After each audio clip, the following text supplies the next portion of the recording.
সকল প্রশংসার মালিককে, সকল ক্ষমতার উৎসকে, কেউ যেটা পারে না পারে কে, সে আল্লাহর জন্য আমরা আওয়াজ করে পড়ছি আলহামদুলিল্লাহ। সবাই পড়ি রব্বানা লাকাল হামদ হামদান কাসীরান তাইয়িবান মুবারাকান ফীহি ইয়া রাব্বি লাকাল হামদু কামা ইয়ানবাগি লিজালালি ওয়াজহিকা ওয়া আযীমি সুলতানিকা লাকাল হামদু বিল ঈমান লাকাল হামদু বিল ইসলাম লাকাল হামদু বিল কোরআন। আমরা প্রশংসা করলাম কার? সব সময় প্রশংসা করব কার? খাওয়ার সময়, ঘুমানোর সময়, সকালবেলা, বিকেলবেলা, শীতকালে, গ্রীষ্মকালে, কম কম না বেশি বেশি? বেশি বেশি প্রশংসা করলে, শুকরিয়া করলে খুশি হয় কে? লা ইন শাকারতুম লা আযীদান্নাকুম ওয়া লা ইন কাফারতুম ইন্না আযাবি লাশাদীদ। যদি শুকরিয়া করো আমি নেয়ামত বাড়িয়ে দেব। আমাদেরকে নেয়ামত দেয় কে? নাকি রাম, কৃষ্ণ, দুর্গা, সরস্বতী? কে দেয়? আল্লাহ বলে আমার নেয়ামতের শুকরিয়া করলে আমি নেয়ামত বাড়িয়ে দেব। নেয়ামত আমি বাড়িয়ে দেব। আমার জিকির করলে আমিও তোমাদের স্মরণ করব। ফাইন যাকারানি ফি নাফসি যাকারতুহু ফি নাফসি। আমার বান্দা যদি একা একা আমারে স্মরণ করে, আমি বান্দারে একা একা স্মরণ করি। সুবহানাল্লাহ পড়েন। ডোনাল্ড ট্রাম্প যদি আমারে নিয়ে কথা কয়, সৌদি বাদশাহ যদি আমারে নিয়ে কথা বলে, টাইমস ম্যাগাজিন যদি আমাকে নিয়ে নিউজ কভার করে, শেখ আব্দুর রহমান সুদাইস যদি আমাকে নিয়ে ভাবে, ভাল লাগবে না? তো দুনিয়ার মানুষগুলো যারা উচ্চ পদস্থ, তারা যদি আমার কথা বলে, আমার খুব ভাল লাগে, আমার হৃদয়টা আনন্দে উদ্বেলিত হয়ে যায়। কিন্তু আল্লাহ আমাকে নিয়ে ভাবে, আল্লাহ আমার কথা স্মরণ করে, ওইটা নিয়ে আমরা চিন্তা করি না। চিল্লা এখন ঠিক কিনা? কি এক আল্লাহ পাইলাম, ওনার নামটা নিলে উনিও আমার নাম নেয়।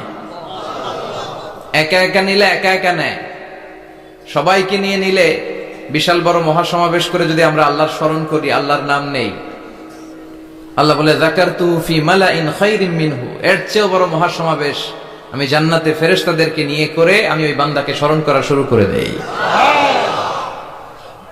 আমার বান্দা যদি আমার দিকে এক বিঘত আসতে চায়, শিবর, এটাতে আরবিতে বলে শিবর, এক শিবর আসতে চাইলে আমি বান্দার দিকে এক হাত এগিয়ে যাই। বান্দা যদি আমার দিকে এক হাত এগিয়ে আসতে চায়, আমি বান্দার দিকে দুই হাত এগিয়ে যাই। ওয়া ইন আতানি ইয়ামশি আতাইতুহু হারবালা। আমার বান্দা যদি হেঁটে হেঁটে আমার কাছে আসতে চায়, আমি আল্লাহ আমার বান্দার কাছে দৌড়ে দৌড়ে যাই। কি এক আল্লাহ আমরা পাইছি। ফাযকুরুনি ওয়াশকুরুলি ওয়ালা তাকফুরুন। আমার স্মরণ করো, আমিও তোমাদের স্মরণ করব। এজন্য আল্লাহ বলেন শুকরিয়া করো, নেয়ামত বাড়িয়ে দেব। কেউ আমাদেরকে নেয়ামত দেয় না, কেউ আমাদেরকে সুস্থ রাখতে পারে না, কেউ আমাদের মনের আশা পূরণ করতে পারে না, একজন ছাড়া। চিৎকার করে বলতে হবে তিনি কে? আর যদি নেয়ামতের শুকরিয়া না করো, তাহলে জেনে রেখো আমার শাস্তি বড় ভয়ঙ্কর। আল্লাহর শাস্তির ব্যাপারে ভয় প্রত্যেক মুমিনের অন্তরে থাকার দরকার আছে না নাই?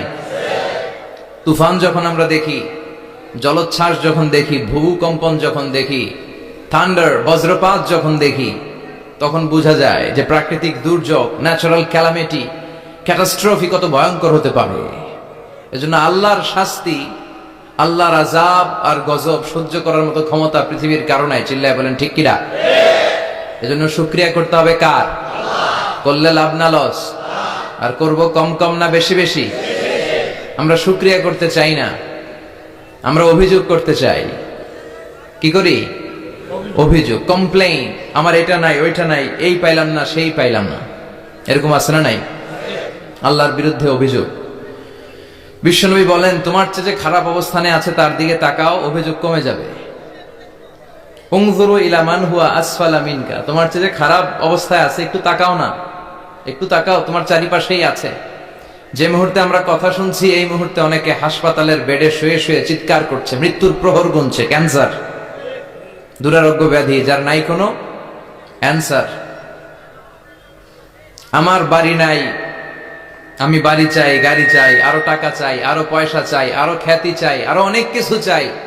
ক্যান্সারে আক্রান্ত রোগীটা কিচ্ছু চায় না, খালি বাঁচতে চায়। ওর বাঁচার বড় শখ। এই সুন্দর মায়ার পৃথিবী ছেড়ে ওর চলে যেতে মনে চায় না, ও শুধু বাঁচতে চায়। কিন্তু আমাদের এটা লাগবে, ওইটা লাগবে, ওইটা লাগবে। এজন্য ক্যান্সারে যারা আক্রান্ত একটু তাকান না, হাত নাই পা নাই, একটু তাকান কিভাবে তারা লাইফ লিড করে। শেখ সাদি বালাগাল উলা বিকামালিহি একটা কবিতা লিখে বিখ্যাত হয়েছেন। পার্সিয়ান পয়েট, ইরানি কবি। ওনার আর্থিক দৈন্যতা যাচ্ছিল, কিছুদিন ধরে ওনার আর্থিক কিছু সমস্যা, টাকা পয়সা নাই, ফলে ওনার জুতা ছিঁড়ে গিয়েছে, পায়ে জুতা নাই, খালি পায়ে হাঁটে। আর মনে বড় আফসোস, মনে বড় দুঃখ, আমি এত বড় কবি, আমার পায়ে জুতা নাই, আমার পায়ে কি নাই। তো একবার ঘর থেকে বের হয়ে দেখে একটা লোক ভিক্ষা করে খাচ্ছে, ওর দুইটা পাই নাই। শেখ সাদির কি নাই? ভিক্ষুকের কি নাই?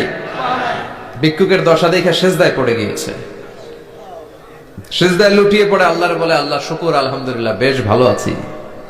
এজন্য উনজুর ইলা মান হুয়া আসফালা মিনকা, তোমার চেয়ে যে খারাপ অবস্থানে আছে তার দিকে তাকাও। ঋণের বোঝা কাঁধে এত বেশি, প্রতিদিন বাড়িওয়ালা এসে তাড়া করে, ভাড়া দিতে পারে না, এরকম লোক আছে না নাই? গ্যাসের বিল দিতে পারে না, বিদ্যুতের বিল দিতে পারে না, স্ত্রীকে একটা শাড়ি কিনে দিতে পারে না, বাচ্চাদের 3 মাসের 4 মাসের বেতন ভাড়া জমা হয়ে আছে, দিতে পারে না। কত সুখে আছি আমরা, কত শান্তিতে আছি আমরা, শুকুর গুজার হতে চাই না, শুধু অভিযোগ আর অভিযোগ। আল্লাহ বলে অভিযোগ বাদ দিয়ে দাও। বিশ্বনবী বলেন, তোমার চেয়ে যে খারাপ অবস্থানে আছে একটু ওইদিকে তাকাও, তাহলে দেখবে তুমি অনেক ভালো আছো। এজন্য সব সময় সুখে দুঃখে সর্বাবস্থায় আমরা প্রশংসা করব একজনের, তিনি কে? আর প্রশংসা করলে নেয়ামত বাড়ায় দেয় কে? আর প্রশংসা না করলে শাস্তির জন্য অপেক্ষা করতে হবে। যাহারাল ফাসাদু ফিল বাররি ওয়াল বাহরি বিমা কাসাবাত আইদিন নাস, জলে স্থলে যে জলোচ্ছ্বাস, ভূমিকম্প, অগ্নিকাণ্ড, খরা, দুর্ভিক্ষ এগুলো চলে, এই মহামারী, নানা ধরনের নতুন রোগ, এগুলো আমাদের হাতের কামাই। এগুলো কি আমাদের হাতের কামাই। আমরা যদি আল্লাহওয়ালা হয়ে যাই, আল্লাহর জমিনে যদি আল্লাহর দিন কায়েমের চেষ্টা করি, আল্লাহর দেয়া কোরআন অনুযায়ী যদি জীবন চালাই, আমাদের জীবনটারও শান্তিময় করে দিবে কে?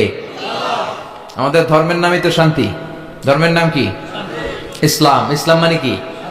বিশ্বনবী রাজা বাদশাদের কাছে যখন চিঠি লিখতেন, তিনি প্রথমে শান্তির কথা শোনাতেন। সুবহানাল্লাহ পড়েন। দেখেন কত সুন্দর ধর্ম।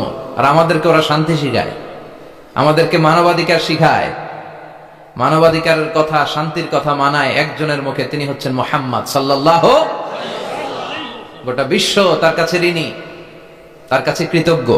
তিনি শুধু দিয়েছেন, নেন নাই। সুবহানাল্লাহ পড়েন। তিনি বলেছেন, সালামুন আলা মানিত্তাবা আল হুদা। যাদের কাছে বিশ্বনবী চিঠি পাঠাতেন, তিনি লিখতেন সালাম, মানে শান্তি, শুরুতেই শান্তি।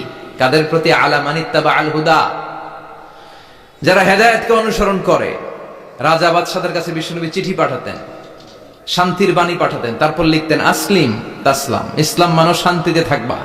কিন্তু এই ইসলামের কথাকে, এই শান্তির বাণীকে অনেকে সহ্য হয় না, আছে না নাই? এদেশেও এরকম উল্লুক্কা পাঠা আছে না নাই? এক বাংলাদেশ, আমাদের দেশটা অনেক ছোট্ট কিন্তু সৌন্দর্যের লীলাভূমি। সুবহানাল্লাহ পড়েন। এমন কিছু নাই যে দেয় নাই। কি পাহাড়, কি সাগর, কি নদী, কি সবুজ। সমস্যা হয়েছে দুর্নীতি। সমস্যাটা কি? আমি 5.5 বছর ধরে মালয়েশিয়াতে থাকি। আল্লাহ মালয়েশিয়ার যা দিছে এর চেয়ে অনেক ঢের গুণ বেশি আমাদেরকে দিয়েছে। আমাদের দেশের পর্যটন মোটেল, পর্যটন কর্পোরেশন আর ট্যুরিজম যে মিনিস্ট্রি আছে, এটা যদি সুন্দর প্ল্যান করে এই দেশটার কাজে লাগাতে পারতো, আমরা ট্যুরিস্টদেরকে জায়গা দিয়ে কুলাতে পারতাম না। আমাদের দেশের ছেলেপেলেরা যেগুলো লেখাপড়া করে না, এগুলো কামলা দিতে যায় বিদেশ। এই দেশটারে সাজাইলে এখানে ট্যুরিজমকে দেখাশোনা করার জন্য আমাদের প্রত্যেকটা ছেলের কর্মসংস্থানের ব্যবস্থা হয়ে যেত। এগুলো নিয়ে চিন্তা নাই। এরা ঘুরতে যায় বিভিন্ন দেশে, দেশ নিয়ে চিন্তা নাই। এজন্য ঘুরবেন, দেশটাকে ঘুরবেন। আমি আমার ছোটবেলাতেই পুরো বাংলাদেশ ঘুরে ফেলছি। আমি যখন দাখিল, আলিম, এসএসসি, এইচএসসি দেই, তখনই আমি বাংলাদেশ কাবার, কারণ ঘুরতে খুব পছন্দ হতো। কত সুন্দর দেখার মতো জায়গা আল্লাহ বাংলাদেশে রেখেছে। আপনি পঞ্চগড়ে গেলে দেখবেন কাঞ্চনজঙ্ঘা, ওখানে দাঁড়ালে আকাশটা ক্লিন থাকলে হিমালয়ের পাহাড় দেখা যায়। বাংলাদেশ থেকে দাঁড়িয়ে কাঞ্চনজঙ্ঘা থেকে হিমালয় দেখা যায়। ওই জায়গাটারে যদি ট্যুরিজমের জন্য প্রমোট করা হতো, lakh lakh tourist Europe America থেকে ছুটতো। এখন এই দেশে আসে না, সিকিউরিটি নাই, কোনো নীতিমালা নাই, কোনো নিয়ম কানুন নাই, এজন্য এই দেশে আল্লাহর রহমত নাই। একের পর এক গজব দিয়ে আল্লাহ আমাদেরকে পরীক্ষা করছে। চিল্লা এখন ঠিক কিনা? আল্লাহ তুমি গজব থেকে বাঁচাও, তোমার রহমত নাজিল করো, আমাদের সবাইকে মাফ করো। মুসা আলাইহিস সালাম, সহিহ বুখারীর বর্ণনা, বনি ইসরাইলের লোকদের মাঝে ওয়াজ করতেছিলেন, এরকম নসিহত করছিলেন। তো একজন দাঁড়িয়ে বলল, ইয়া নবী আল্লাহ মুসা, মান আ'লামুন নাসি ফিল আরদ। হে মুসা নবী, জানতে বড় মনে চায় বর্তমান পৃথিবীর সবচেয়ে বড় জ্ঞানী কে? মুসা আলাইহিস সালাম কয় আমি। মুসা আলাইহিস সালাম কি বললেন? আনা। আসলে কথাটা ঠিক। আল্লাহ যখন যে নবীকে পৃথিবীতে পাঠায় তখন তাকে সবচাইতে বেশি জ্ঞান দিয়ে পাঠায়, সে হিসেবে ঠিকই উনি সবচেয়ে জ্ঞানী, কিন্তু উনি এইভাবে নিজেকে সবচেয়ে বড় জ্ঞানী বলে দিবে, এটা আল্লাহর পছন্দ হয় নাই। আল্লাহ চেয়েছিলেন মুসা আলাইহিস সালাম যেন বলে আল্লাহু আ'লাম, আল্লাহই জ্ঞানী। সুবহানাল্লাহ কইবেন না? কিন্তু তা না করে উনি কি করলেন? যখন বললো সবচেয়ে বড় জ্ঞানী কে, উনি হুট করে কি বলে ফেললেন? আনা, আমি। আল্লাহ এটা পছন্দ করেনি। আল্লাহ ডেকে বললেন, মুসা ইউ আর অ্যাবসলিউটলি রং, তুমি ভুল করেছো, তুমি সবচেয়ে জ্ঞানী নও, তোমার চেয়ে বড় জ্ঞানী আছে। সুবহানাল্লাহ পড়েন। তার মানে জানার কোনো শেষ নাই, জাননেওয়ালার উপর জাননেওয়ালা আছে। আর সবচেয়ে বড় জাননেওয়ালা কে? মুসা আলাইহিস সালাম রে আল্লাহ বললেন, মুসা তোমার চেয়ে বড় জ্ঞানী আছে, তার নাম হচ্ছে খাদির। কি নাম? আরো জোরে বলেন, কি নাম? খাদির। উনি কোন জায়গায় বসলে ওখানে ঘাস লতা পাতা যদি শুকনো থাকতো, ওনার বরকতে ওগুলো সবুজ হয়ে যেত, এজন্য ওনার নাম খাদির। কিন্তু আমরা বলি খিজির। আমরা কি বলি? খিজির। আল্লাহ বললেন, ইযহাব ইলা মাজমাইল বাহরাইন, দুই সাগরের মিলন কেন্দ্র, ওখানে যাও, ওখানে যে এমন এক বান্দার সন্ধান পাবা সে তোমার চেয়েও জ্ঞানী। সুবহানাল্লাহ পড়েন। তাহলে আমি সবচেয়ে বড় জ্ঞানী, আমি আল্লামা, এটা বলতে পারে শয়তান। চিল্লা এখন ঠিক কিনা? এজন্য আমরা যেন নিজেকে নিজে সবসময় ছোট করে উপস্থাপন করি, তাহলে আল্লাহর দরবারে আপনি বড় হয়ে যাবেন। কথা বুঝতে পেরেছেন? আল্লাহ আমাদের সবাইকে কথাগুলো বুঝার আমল করার তৌফিক দান করুক। আমরা পড়ি আমিন। কি হয়েছে ওইখানে? মানুষ জায়গা হয় না? আচ্ছা জি, ভলান্টিয়ার্স যারা আছেন তারা ওই যে কাপড়গুলো খুলে দেন। খুলেই তো দিছে, তারপরেও জায়গা হচ্ছে না। কি আর করবেন? একটু কষ্ট করে শুনতে হবে। কষ্ট আছে যেখানে, সওয়াব আছে সেখানে। দাঁড়ায় শুনলে বেশি সওয়াব, তো ওনাদেরকে বেশি সওয়াব থেকে বঞ্চিত করবেন কেন? সওয়াব নেই ওনারা, আপনারা সওয়াব নেন, সওয়াব পাবেন ইনশাআল্লাহ। কষ্ট হচ্ছে না তো? এই মাহফিলে একবারে বসে যেতে হয়, টানা হিচড়া আমি করি না। টানা হিচড়া করলে ক্যামেরাওয়ালারা উল্টায় পড়বে, এই ক্যামেরাম্যানরা, তারপর একটা বিশৃঙ্খলা সৃষ্টি হবে। এজন্য টানা হিচড়ার দরকার নেই। যে যেখানে আছেন থাকেন। আবহাওয়াটা খুব সুন্দর আবহাওয়া, গরমও না ঠান্ডাও না। কি বলেন? আলহামদুলিল্লাহ পড়ি। কোনো আওয়াজ হবে না আশেপাশে, এই যে আপনি লাগবে না, থাকেন ওইভাবেই থাকেন।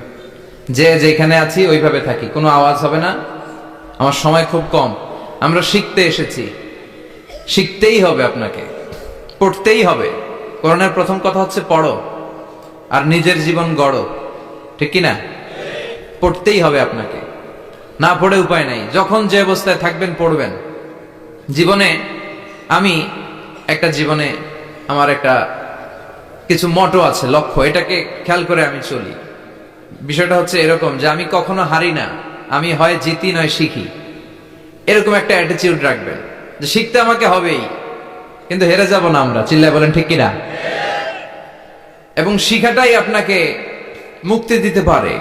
এজন্যই কোরআনের প্রথম কথা আল্লাহ শিখার ব্যাপারে উদ্বুদ্ধ করেছেন। আল্লাহ বলেছেন, ইকরা বিসমি রাব্বিকাল্লাযী খালাক, read in the name of your lord who has created, পড়ো তোমার প্রভুর নামে যিনি তোমায় শিখিয়েছেন। এজন্য পড়তে হবে, জানতে হবে। আসেন আমরা সরাসরি মহাবিশ্বের মহাগ্রন্থ আল কোরআন থেকে শুনি। উদ্দেশ্য হচ্ছে যে আমরা নিজেদেরকে আলোকিত করব, উই এনলাইটেন আওয়ারসেলফ, ভিতরটাকে আলোকিত করব, আলোকিত মানুষ হব, সাদা মনের মানুষ হব, আল্লাহওয়ালা হব ইনশাআল্লাহ। পড়েন। উদ্দেশ্য যদি ভালো হয়, সওয়াব কামিয়ে আপনি শেষ করতে পারবেন না। আর উদ্দেশ্যে যদি ভেজাল থাকে, কোনো লাভ নাই। হাবা মানসুরা, সব শেষ। এগুলারে উঠাইলে, মিজানের পাল্লায় উঠালে কোনো ধরনের ওজন হবে না। আজকের এই তাফসীর মাহফিলে আমরা এসেছি শিখার জন্য আর একজনকে খুশি করার জন্য। তিনি কে? আল্লাহ তুমি কবুল করো। আমি আপনাদের খেদমতে সূরাতু আদ-দুহা তেলাওয়াত করেছি। এই সূরাটা মুখস্থ আছে না অনেকের?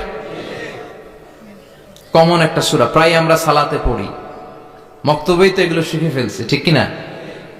তো এই যে সূরাটা খুব বেশি পড়া হয়, খুব বেশি শোনা হয়, আসলে এই সূরায় আল্লাহ কি শিক্ষা কর্মসূচি আমাদেরকে দিলেন জানার দরকার আছে না নাই? এটা কোরআনের 30তম পারায় অবস্থিত একটা সূরা। কততম পারা? এটা মাক্কি সূরা। একটু আওয়াজ করে বলবেন, কি সূরা? এই সূরার আয়াত সংখ্যা 11টি। কয়টি? 11টি। এটা কোরআনের একটা মোটিভেশনাল সূরা। কি সূরা? মোটিভেশনাল। আমরা প্রায় এই শব্দটা শুনি না, মোটিভেশন, মোটিভেশন।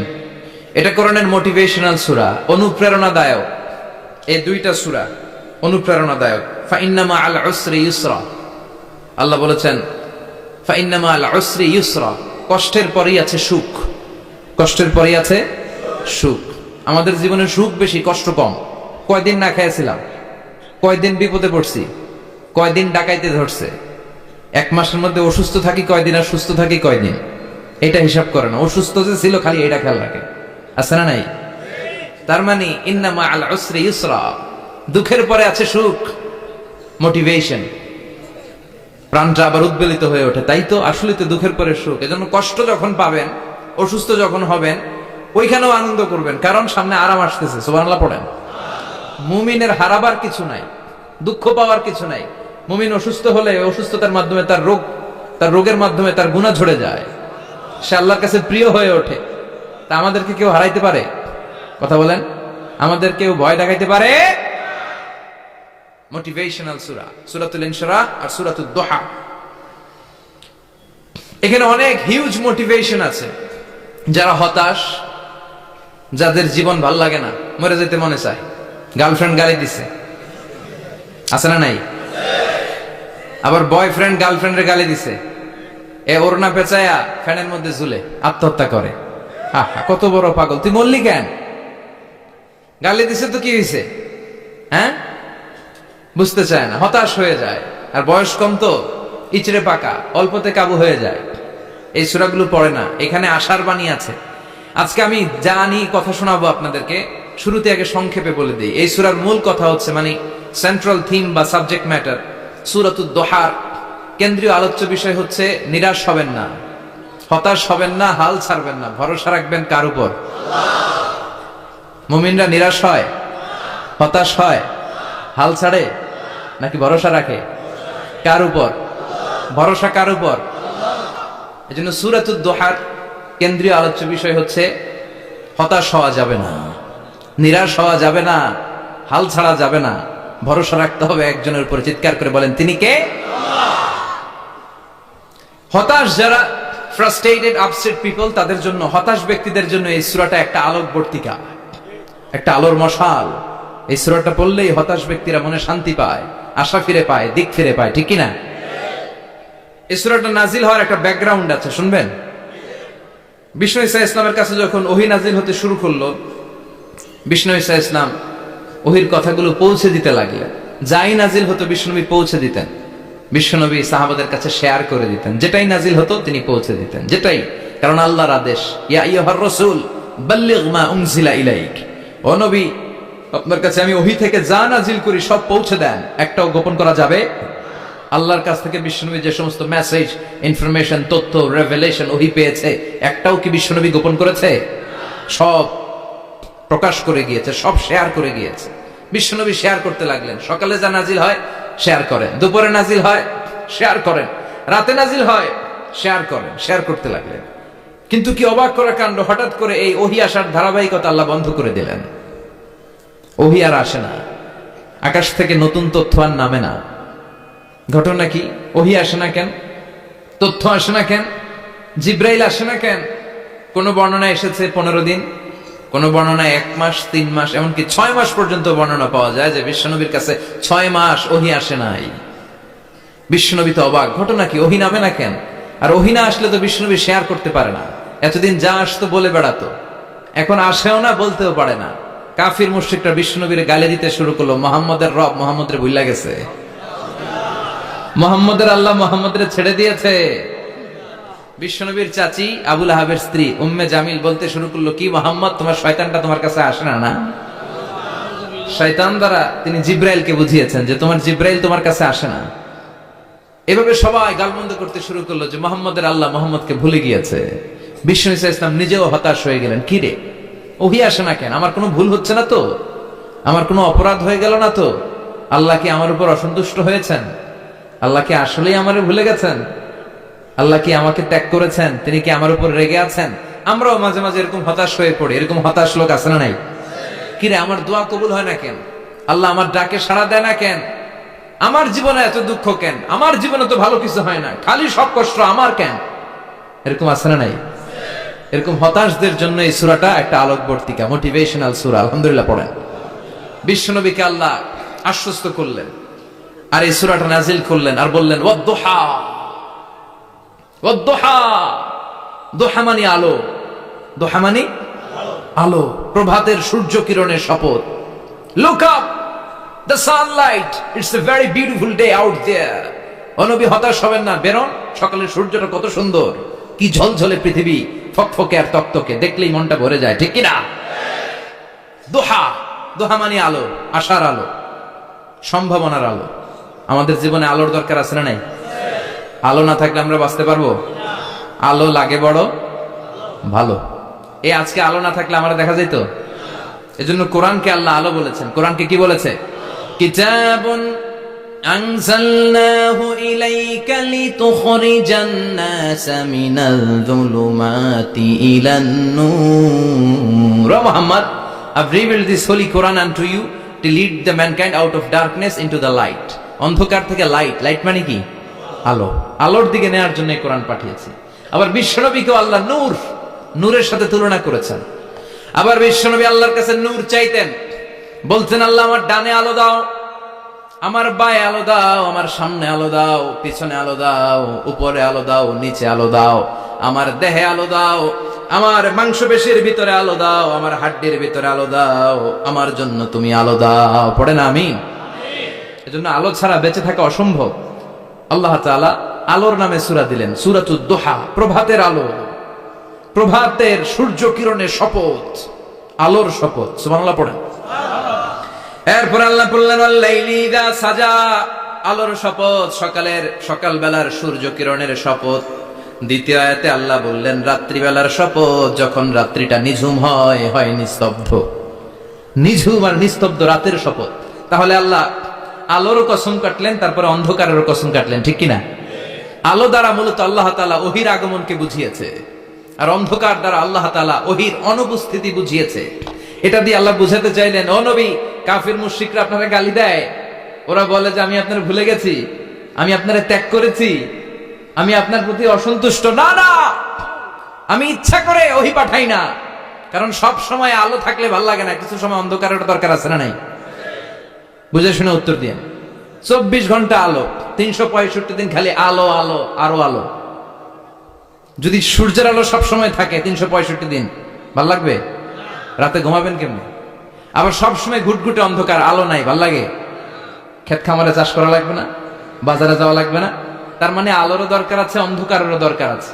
এটা দিয়ে আল্লাহ বুঝাতে চাইলেন, নবী, ওহী নাজিল করার জন্য দরকার আছে, মাঝে মাঝে ওহী বন্ধ রাখা আপনার বিশ্রাম দেওয়ারও দরকার আছে।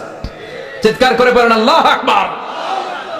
এজন্য আল্লাহ বললেন ওয়াদ-দুহা ওয়াল-লাইলি ইযা সাজা মা ওয়াদ্দা'আকা রাব্বুকা ওয়া মা ক্বালা ওয়ালাল আখিরাতু খায়রুল লাকা মিনাল উলা। সুবহানাল্লাহ পড়েন। ও নবী, প্রভাতের সূর্য কিরণের শপথ, নিঝুম নিস্তব্ধ রাত্রিবেলার শপথ, আলো আর অন্ধকারের শপথ করে আমি বললাম আপনার প্রভু আপনারে ভুলে যায় নাই, আপনার উপর সন্তুষ্ট হয় নাই। আমি আল্লাহ ইচ্ছা করে ওহী বন্ধ রেখেছি, কারণ ওহীর একটা পাওয়ার আছে, বারবার ওহী রিসিভ করলে আপনার স্নায়ু এটা সহ্য করতে পারবে না, আপনার দেহ এটারে বরদাস্ত করতে পারবে না। নবী, আমি আপনার প্রতি এত রহম দিলে, এত ভালোবাসি, বারবার ওহী নিতে নিতে আপনার যে কষ্ট হয়, এই কষ্টটা আমার আল্লাহর সহ্য হয় না। এজন্য আমি আল্লাহ ইচ্ছা করে কিছুদিন ওহী বন্ধ রাখছি। সুবহানাল্লাহ পড়েন। তার মানে এই নয় যে আমি আপনারে ভুলে গিয়েছি, আমি আপনারে ছেড়ে দিয়েছি। আরে নবী, আমি তো আমার নামের সাথে আপনার নামকে জুড়ে দিয়েছি, লা ইলাহা ইল্লাল্লাহ মুহাম্মাদুর। যেখানে আমার আল্লাহর নাম সেখানে বিশ্ব নবীর নাম আছে না নাই? আজান যখন দেই আল্লাহু আকবারের পরে বিশ্ব নবীর নাম আছে না নাই? একামতে আছে না নাই? আবার আল্লাহর জন্য যখন সালাত আদায় করি শেষ বৈঠকে বিশ্ব নবীর উপর দুরূদ আছে না নাই? ওয়ারাফা'না লাকা যিকরাক, ও নবী আপনার নামকে আমি অনেক উপরে তুলে ধরেছি। আমার নাম যেখানে আপনার নাম ওইখানে, গোটা বিশ্বব্যাপী আপনার নাম ছড়ায় যাবে। ওরা আপনারে গালি দেয় কবি বলে, ওরা গালি দেয় গণক বলে, ওরা বলে আপনি আবতার লেস কাটা। আসলে যারা আপনারে গালি দেয় ওরাই লেস কাটা। ওরা আপনারে বলে আপনি নির্বংশ, আপনার ছেলেগুলো বেঁচে নাই, মেয়ে বেঁচে আছে, আপনার নাম নেয়ার কেউ থাকবে না। ওই আবু জাহেল, উতবা, সাইবা ওদের নাম নেয়ার কেউ থাকবে না। আপনি লেস কাটা নন, আপনি নির্বংশ নন। ইন্না শানিয়াকা, চিল্লায় বলেন ইন্না শানিয়াকা। যারা আপনারে গালি দেয়, আপনারা নিয়ে কটু কথা বলে, ওরাই লেস কাটা, ওরাই নির্বংশ। ওদের বংশকে আমি আল্লাহই নির্বংশ করে ছাড়ি। চিল্লায় বলেন ঠিক কিনা? ও নবী, মা ওয়াদ্দাআকা রাব্বুকা ওয়া মা ক্বালা, আপনার রব আপনারে পরিত্যাগ করে নাই, আপনারে ভুলে যায় নাই, আপনারে ছেড়ে দেয় নাই। আপনার রব ইচ্ছা করেই ওহী নাজিল বন্ধ করে রেখেছে। আমি ইচ্ছা করেই আপনারে প্রেসার দিতে চাই নাই গো নবী, কারণ ওহী রিসিভ করা অনেক কঠিন। এটা আস্তে আস্তে আপনি অভ্যস্ত হবেন। সুবহানাল্লাহ পড়েন। ওহীর একটা পাওয়ার আছে না নাই? আমরা তো কি মজায় মজায় কোরআন পাইছি। এই যে কি সুন্দর কোরআন নিয়ে বসে পড়ি, তাফসীর করি, কি মজার কোরআন। আহা, এই কোরআনটা রিসিভ করতে যে বিশ্বনবীর কত কষ্ট হয়েছে। এই কোরআনকে আল্লাহ বলেছেন এটা কাওলান সাকিলা, very heavy and weighty word. এটা অনেক ওজনওয়ালা কথা। ইন্না সানুলকি আলাইকা কাওলান, এটার অনেক ওজন। এই কোরআনটা যদি পাহাড়ের উপরে নাজিল করা হতো, পাহাড়গুলো দুমড়ে মুচড়ে ভেঙে টুকরো টুকরো হয়ে খান খান হয়ে যেত। ঠিক কি না? এত কঠিন বানিয়ে এটা। ও নবী, আমি আলোর সাথে ওহীর মিল ঘটিয়েছি, আলো দিয়ে ওহীকে বুঝিয়েছি। সূর্যের যেমনি কিরণ আছে, তেজ আছে, এই ওহীরও একটা তেজ আছে। এই তেজ, এই কিরণ আপনি সবসময় সহ্য করতে পারবেন না। এজন্য আমি ইচ্ছা করে কিছুদিন ওহী নাজিল করা বন্ধ করে রেখেছি। সুবহানাল্লাহ পড়েন। ইচ্ছে করে আমি নাজিল করি নাই। সব সময় নাজিল হলে আপনার ভালো লাগতো না। বুখারীর বর্ণনা, মা আয়েশা বলতেন শীতের রাতে, কনকনে মাঘ মাসের শীতের রাতে যখন বিশ্বনবীর উপর কোরআনের আয়াত নাজিল হতো, বিশ্বনবী ঘেমে ঘেমে একাকার হয়ে যেতেন। হাত্তা লা ইয়াতাফাসসাদু জাবিনুহু আরাকান, বিশ্বনবীর দাড়ি আর থুতনি বেয়ে ঝরঝর করে পানি পড়তো। আমরা কম্বল গায়ে দিয়ে থাকি আর বিশ্বনবী ঘামে। সুবহানাল্লাহ কইবেন না? এটা কাওলান সাকিলা, অনেক ওজনওয়ালা কথা। আবার বিশ্বনবী যখন ওটের উপরে বসে থাকা অবস্থায় কোরআনের আয়াত নাজিল হতো, ওটের বুকটা মুহূর্তের মধ্যে বালুর মধ্যে, জমিনের মধ্যে লেগে যেত। ঘোড়ায় চড়া অবস্থায় বিশ্বনবীর কাছে যখন কোরআন নাজিল হতো, ঘোড়ার পা গুলো মরুভূমির বালুতে দেবে যেত। মাঝে মাঝে বিশ্বনবী সাহাবাদের রানের উপরে, পায়ের উপরে মাথা দিয়ে শুয়ে পড়তেন, ক্লান্ত শ্রান্ত। যায়েদ বিন হারেসা, বিশ্বনবীর পালক পুত্র, তার পায়ের উপরে মাথা রেখে বিশ্বনবী একবার কথা বলতে বলতে ঘুমিয়ে পড়লেন। ঘন্টাখানেক ঘুমালেন। যায়েদ বিন হারেসা বলে, আমার কাছে তেমন কোনো কষ্টই হচ্ছে না, বিশ্বনবীর মাথাটা খুব বেশি ওজন মনে হচ্ছে না। ঘন্টাখানেক পর বিশ্বনবী চোখ খুললেন, আর খোলা মাত্রই ওনার উপর ওহী কোরআনের আয়াত নাজিল করতে শুরু করলো। কে? যায়েদ বিন হারেসা বলে, যখনই কোরআনের আয়াত নাজিল হতে শুরু করলো, আমার মনে হচ্ছে বিশ্বনবীর মাথাটা 50-60 কেজি ওজন বেড়ে গিয়েছে। বিশ্বনবীর মাথার ওজনে আমার পায়ের রান ফেটে যাবে, আমার পায়ের হাড্ডি ফেটে যাবে, আমার পাটা ভেঙে খান খান হয়ে যাবে মনে হচ্ছিল। তার মানে কোরআনের আয়াত যখন নাজিল হয়, বিশ্বনবীর উপর একটা প্রেসার আছে না নাই? এই জন্য আল্লাহ বললেন, নবী আমি আপনার ভুলে যাই নাই। কাফেররা যেমনি আপনারে গালি দেয় যে আমি আপনার ভুলে গিয়েছি, আপনার উপর আমি অসন্তুষ্ট, নেভার, অসম্ভব। আমি আপনার উপর কখনো অসন্তুষ্ট নই, বরং আমি ইচ্ছা করি আপনার উপর থেকে প্রেসার কমিয়ে দেওয়ার জন্য কয়েকদিন ইচ্ছা করে আপনারে ছুটিতে রাখছি। সুবহানাল্লাহ পড়েন। যাতে করে আবার এনার্জি গায়ে নেওয়ার পরে নতুন করে কোরআনের আয়াত রিসিভ করার জন্য আপনি সক্ষম হন। চিল্লায় পড়তে হবে আল্লাহু আকবার।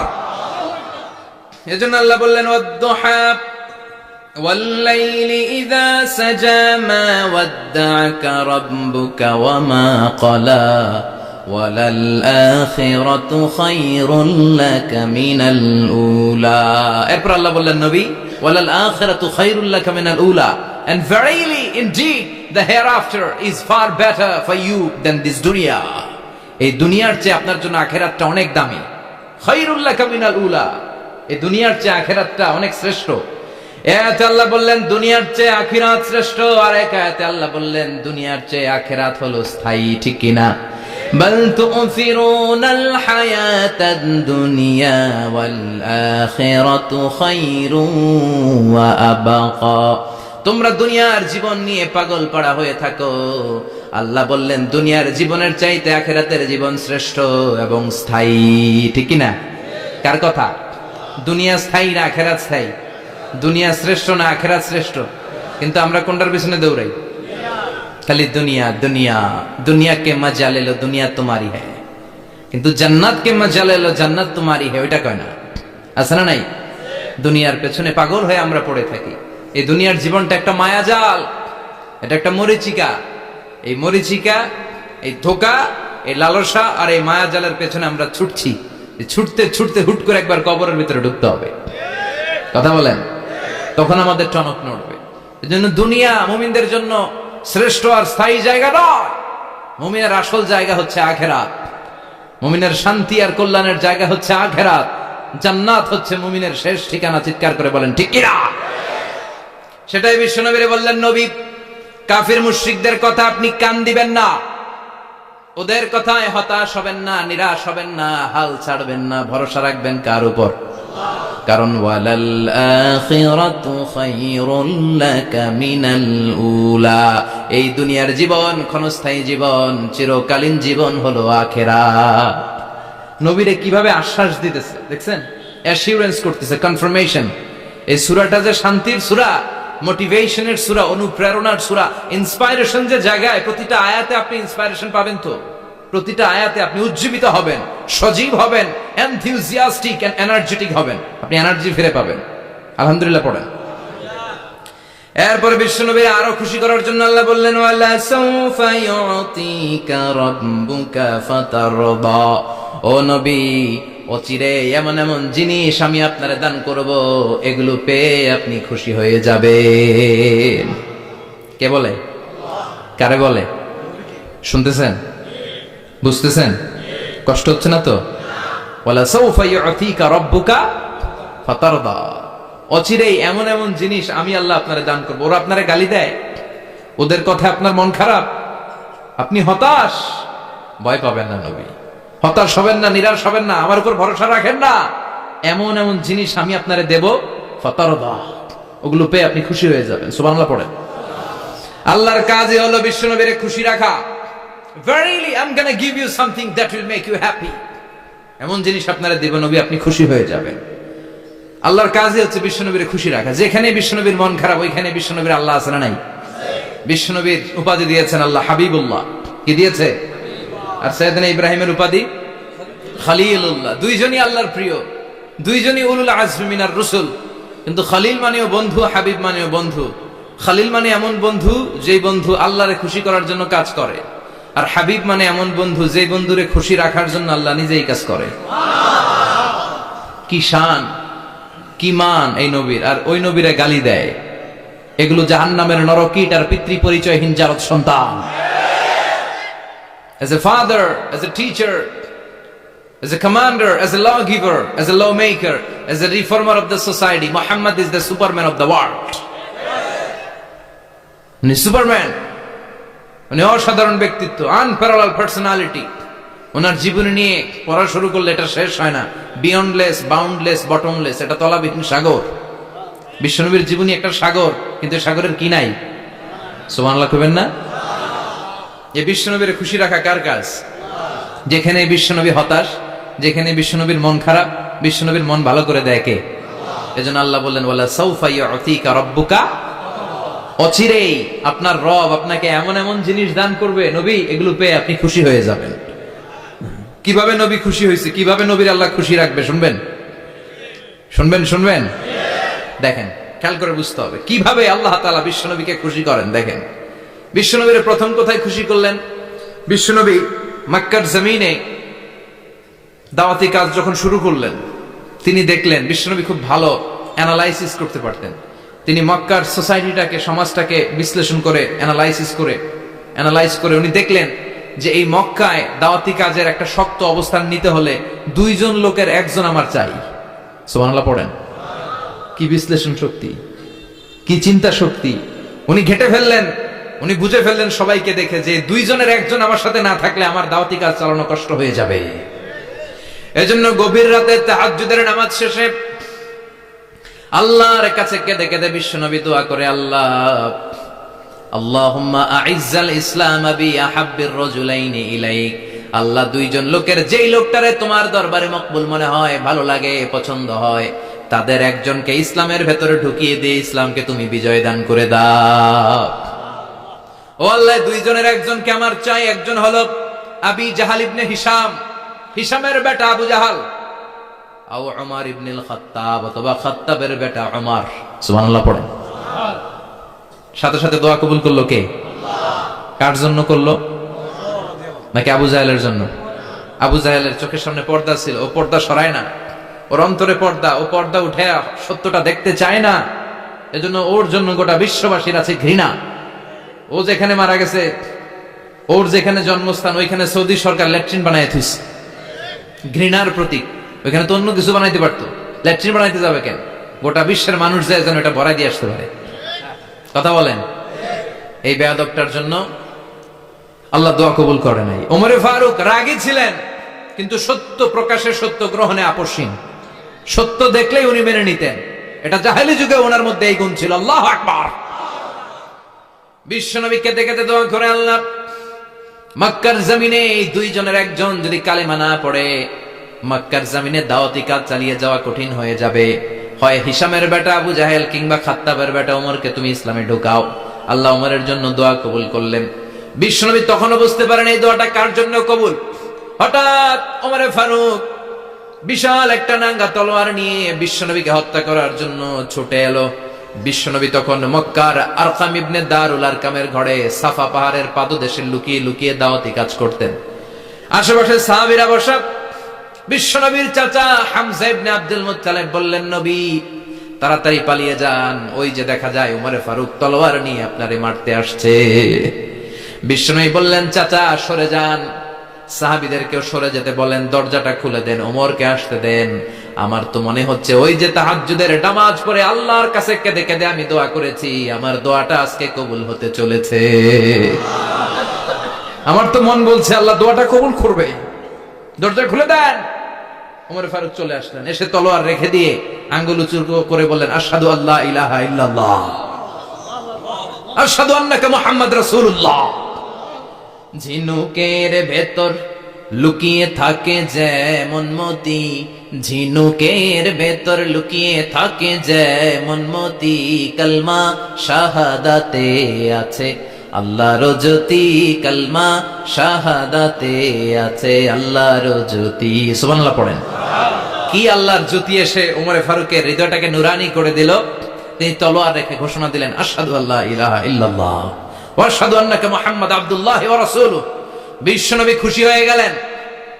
ফাতারদা ওয়ালা সাউফা ইউতিকা রাব্বুকা ফাতারদা।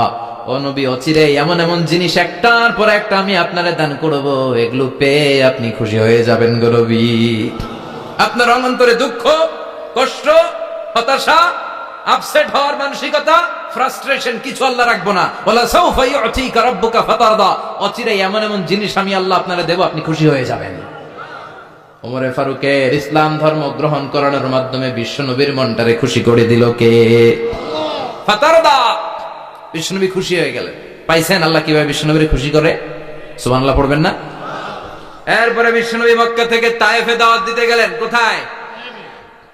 হজ উমরা যারা করেছেন 70 থেকে 75 80 কিলো দূরে পাহাড়ি পথ বেয়ে বেয়ে উঠতে হয়। 6-7 হাজার ফিট উপরে পাহাড়ের উপরে তায়েফ, তায়েফের শহর, তায়েফ সিটি। ঠান্ডা। ওইখানে গেলে মনেই হবে না এটা সৌদি আরব। ওইখানে জ্যাকেট লাগে। কি লাগে? জ্যাকেট। বিশ্বনবী কষ্ট করে 80 কিলোমিটার পথ পাড়ি দিয়ে তায়েফের ছেলেদেরকে দাওয়াত দিতে গেলেন। কিন্তু বিশ্বনবীর দাওয়াতি এই ডাকে, এই আহ্বানে তারা সাড়া দেয় নাই। বিশ্বনবীর এই দাওয়াতকে তারা রিজেক্ট করেছে। বিশ্বনবীকে পাথর মেরেছে। বিশ্বনবীর মুবারক দেহটাকে রক্তাক্ত করেছে। আমার নবীর এই সুন্দর দেহটা বেয়ে বেয়ে ঝরঝর করে রক্ত ঝরেছে। তায়েফের মাটি সাক্ষী, তায়েফের পাথর সাক্ষী। 3টা জায়গায় বিশ্বনবী বেহুশ হয়েছে। এখনো ওখানে গেলে স্থানীয় লোকরা বলে, বংশ পরম্পরায় ওরা জেনে এসেছিল যে এই জায়গাগুলোতে বিশ্বনবীকে আঘাত করা হয়েছে। এখনো লোকজন দেখায় এখানে পড়েছিল বিশ্বনবী, ওখানে পড়েছিল, ওখানে পড়েছিল, ওই খেজুর বাগানে বিশ্বনবী লুকিয়েছিল, আজও ওখানে খেজুর বাগানই করে রাখছে ওরা। আল্লাহু আকবার পড়েন। খেয়ে না খেয়ে দিন প্রচারের কাজে নিজেকে দিয়েছ বিলিয়ে, তায়েফের কাফিরেরা চিনল না সে আলো, দুষ্ট ছেলেদের পিছু দিল লেলিয়ে, পাথরের আঘাতে ক্ষত বিক্ষত হয়ে সারা শরীর থেকে রক্ত ঝরে। হে রাসূল তোমাকে ভুলি আমি কেমন করে, হাজার ব্যথা বেদনার পরে, ফিরে আসনি তুমি আপন ঘরে, দিনের আলো তুমি ছড়িয়ে দিতে, চলে গেলে মদিনায় মক্কা ছেড়ে। হে রাসূল তোমাকে ভুলি আমি কেমন করে, হে রাসূল তোমাকে ভুলি আমি কেমন করে। ঠিক কি না? পাথর মেরে বিশ্বনবীকে রক্তাক্ত করা হলো। বিশ্বনবী রক্তাক্ত, বিশ্বনবীর সাহাবা সাইয়েদনা যায়েদ রাদিয়াল্লাহু তাআলা আনহু কুয়া থেকে পানি এনে বিশ্বনবীর গা থেকে রক্তগুলো ঝেড়ে ফেলে দেয়। বিশ্বনবীর গায়ের মধ্যে পানি দিয়ে হাত পাগুলো ধুইয়ে দেয়। বিশ্বনবী কাঁদে, আহা কাঁদে, রহমতের নবী কাঁদে, আরেকজনের জন্য কাঁদে, নিজের কোনো লাভ নাই। মায়ের খাইছে, ওরা যেন বাঁচে জাহান্নামের আগুন থেকে। সুবহানাল্লাহ কইবেন না? ওদেরকে বাঁচাইতে আসছিল জাহান্নামের মায়ের থেকে, জাহান্নামের শাস্তি থেকে, ওদেরকে বাঁচানোর জন্য নবী মায়ের খেয়েছে। চিল্লায় এখন ঠিক কিনা? কেঁদে কেঁদে বিশ্বনবী হয়রান। যায়েদ রাদিয়াল্লাহু তাআলা আনহু বিশ্বনবীর সান্ত্বনা দেন, নবী কাঁদবেন না। হামলাতুল জিবাল, পাহাড় রক্ষী ফেরেশতারা এসে বলে, নবী আপনি শুধু অর্ডার করেন, এই যে পাহাড়ের গিরিপথ, এই দুইটা গিরিপথ, এই দুইটা পাহাড় এমন ভাবে দুই দিক থেকে চাপা দেব গো নবী, তায়েফের সবগুলো ছেলের মুহূর্তের মধ্যে ধূলিসাৎ করে দেব। বিষ্ণুই বললেন, না আমি ক্ষমা করে দিলাম, আমি ক্ষমা করে দিলাম। আমার গায়ের উপরে যারা অত্যাচার করে এর কোনোটার প্রতিশোধ আমি নেই না, আমি শুধু প্রতিশোধ নেই যারা ইসলামের বিরোধিতা করে। চিল্লায় বলেন ঠিক কিনা? বিশ্বনবীকে আঘাত করা হয়েছে, তার গায়ে শারীরিক কষ্ট, এটার শাস্তি বিশ্বনবী দিতেন না, কখনোই দিতেন না, ক্ষমা করে দিতেন। কিন্তু ইসলামকে মারাত্মক ভাবে যদি ইসলামের বিরুদ্ধাচরণ কেউ যদি করত, শুধু তাদের উপর বিশ্বনবী তলোয়ার চালাতেন। চিৎকার করে বলতে হবে ঠিক কিনা? বিশ্বনবী কাঁদলেন। কে দেখে বিশ্বনবীর কান্না, নিজের জন্য কাঁদে না, ওদের জন্য কাঁদে। আর বললেন, না ফেরেশতারা ওদেরকে তোমরা মেরে ফেলো না, হয়তো ওরা কালিমা পড়ে নাই, ওদের ভবিষ্যৎ প্রজন্মদের মধ্য থেকে কেউ না কেউ কালিমার বাণী পড়বে। তাই হয়েছে। তায়েফে গেলে হৃদয়টা ঠান্ডা হয়ে যায়। মসজিদ আর মসজিদ, মসজিদ আর মসজিদ, আল্লাহ ওয়ালাদের ভিড়, চমৎকার এক পরিবেশ তায়েফের পরিবেশ। বিশ্বনবী কেঁদে কেঁদে হয়রান। আল্লাহ রসের উপর থেকে টের পাচ্ছে বিশ্বনবীর মনটা ভালো না। এত আশা নিয়ে ভরসা নিয়ে কোথাও জায়গা না পেয়ে তায়েফের এখানে আসলাম দাওয়াত দেওয়ার জন্য। তায়েফের ছেলেগুলো দাওয়াতের আমার দাওয়াত গ্রহণ করলো না। বিশ্বনবীর মনটা বড্ড খারাপ। বিশ্বনবী নামাজে দাঁড়িয়ে গেলেন। বিশ্বনবী নামাজে দাঁড়িয়ে তেলাওয়াত করছেন, পাশ দিয়ে একদল জিন বিশ্বনবীর পাশ দিয়ে চলে যাচ্ছিল। একদল জিন, জিন জাতি চলে যাচ্ছে, আর বিশ্বনবীর তেলাওয়াত শুনে তারা থমকে দাঁড়ায়। কিরে এত সুন্দর কোরআন, এরকম তো শুনি নাই। ইনি কে? খোঁজখবর নিয়ে দেখলেন ইনি বিশ্বনবী। সুবহানাল্লাহ পড়েন। তারপরে এরা ছুটে গেল এলাকায়। এলাকায় যে এরা ঘোষণা দেয়া শুরু করলো, ইন্না সামি'না কুরআনান আজাবা ইয়াহদি ইলার রুশদি ফাআমান্না বিহি। নিশ্চয় আমরা আজীব চমৎকার কোরআন তেলাওয়াত শুনে এসেছি। এই তেলাওয়াত সাধারণ তেলাওয়াত নয়, এই আয়াত দুনিয়ার মানুষের বানানো আয়াত নয়। এই আয়াতগুলো পাঠিয়েছে কে? এই আয়াতগুলো ইয়াহদি ইলার রুশদি, হেদায়েতের দিকে মানুষকে পথ দেখায়। তাই আমরা যারা এই তেলাওয়াত শুনেছি, আমান্না বিহি, এই তেলাওয়াত শুনে, কোরআন শুনে, বিশ্বনবীর কণ্ঠে তেলাওয়াত শুনে আমরা সবাই ঈমান এনে মুসলমান হয়ে গেলাম। বিশ্বনবী তখনও জানে না জিনেরা যে মুসলমান হয়েছে। বিশ্বনবী নামাজ পড়ে যখন বসলেন, সাইয়েদনা জিবরাইল মারফত আল্লাহ বিশ্বনবীরে জানায়, ও নবী হতাশ হন কেন? হতাশ হবেন না, নিরাশ হবেন না, হাল ছাড়বেন না, ভরসা রাখবেন কার উপর? ও নবী হতাশ হন কেন? দাওয়াত দিতে এসেছিলেন তায়েফের যুবকদেরকে। তায়েফের যুবকরা দাওয়াত কবুল করে নাই তো কি হয়েছে? তার বিপরীতে অদৃশ্য জগতের একটা প্রাণী, জিন জাতি, তারা আপনার কণ্ঠের সুন্দর তেলাওয়াত শুনে কালিমা পড়ে মুসলমান হয়ে গিয়েছে গো নবী। বিশ্বনবীরে শোনায় দিলেন, ফাতারদা, বিশ্বনবী আবার খুশি হয়ে গেলেন। ওয়ালা সাউফা ইউতিকা রাব্বুকা, যেখানে বিশ্বনবীর মন খারাপ, বিশ্বনবীরে ভালো করার থেরাপি আল্লাহর জানা আছে না নাই? সুবহানাল্লাহ পড়ে। যেখানে বিশ্বনবীর মন খারাপ, সেখানে বিশ্বনবীর মন ভালো করে দেয় কে? এরপরে বিশ্বনবীর কলিজার টুকরা খাদিজাতুল কুবরা তাহেরা ইন্তেকাল করলেন। বিশ্বনবীর মনটা, হৃদয়টা আবার ভেঙে খান খান হয়ে যায়। খাদিজাতুল কুবরা তাহেরা ছিল বিশ্বনবীর প্রথম স্ত্রী। নিজের যত সম্পদ ছিল সব বিশ্বনবীর পায়ের সামনে ঢেলে দিয়েছে, সব ঢেলে দিয়েছে বিশ্বনবীর জন্য। উনিও স্ত্রী, আমাদের স্ত্রীগুলাও স্ত্রী, পার্থক্য আছে না নাই? আহা, নিজের যা ছিল সব দিয়ে দিল স্বামীরে।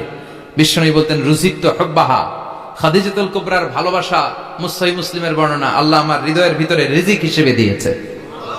দোয়া করলে আল্লাহর কাছে বলছেন, আল্লাহ কিয়ামতের কঠিন দিন, যেদিন বন্ধু বন্ধুরে চিনবে না, ভাই ভাইরে চিনবে না, পীর সাহেব মুরিদরে চিনবে না, মুরিদ পীর সাহেবরে চিনবে না, দলের নেতা কর্মীরে চিনবে না, কর্মী দলের নেতারে চিনবে না, ওই কঠিন বিপদের দিনে আমি আমার খাদিজারে যেন ভুলে না যাই।